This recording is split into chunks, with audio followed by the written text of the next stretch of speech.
So in the aftermath of all the craziness that went down in our country this week, I've been thinking of practical things that I could do, that we could do to elicit positive change in our society.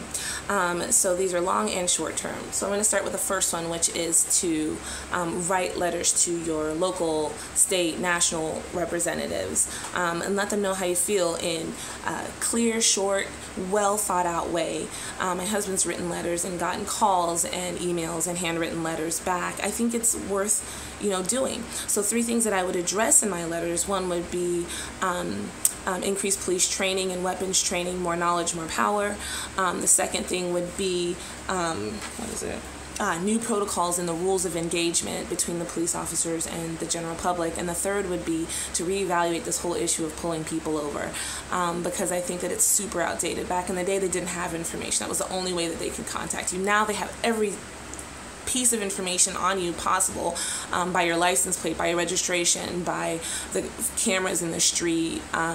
We really need to find a way to make that less confrontational. It makes the cops uncomfortable. It makes the people uncomfortable. Certainly we can hire some IT and engineering people to come up with better solutions than pulling people over and potentially having some really icky situations. So the second thing is to support and to love on any police officers that you know. I think that if you don't know somebody, make a friend at your local station, bring them cookies and cards, and let them know that you support them and you care about them, because then that's going to empower them to be better change agents among their peers and in the force. I think that's a really important one. Next, I think earn the right to be heard by your kids.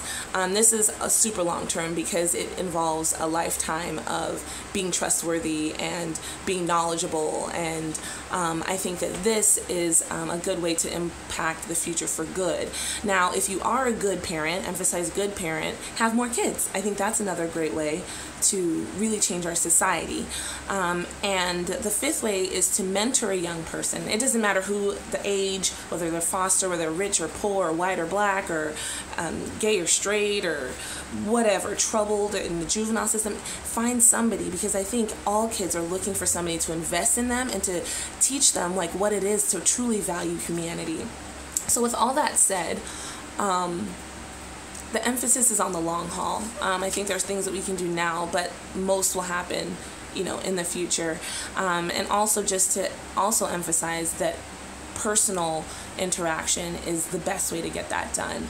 It's so easy to live an impersonal life, but nothing is better than saying, hey, Mr. Police Officer, you're my friend and you're great and I thank you for what you do, and saying to your kids, hey, you're awesome.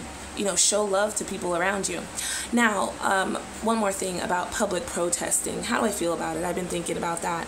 I think that basically the goal for a protest is to increase awareness and to do a public show of solidarity for a cause.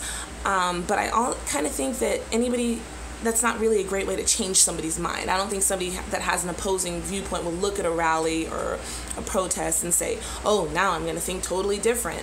And so I think that it kind of maybe draws people that tend to be more aggressive. It's a really passionate thing, and I think that it could attract violence, and I don't know that it's the most efficient way to get things done. So in any case, whether you disagree with me, comment below. If you like what I said, comment below. Let's talk about it. Do you have any other ideas?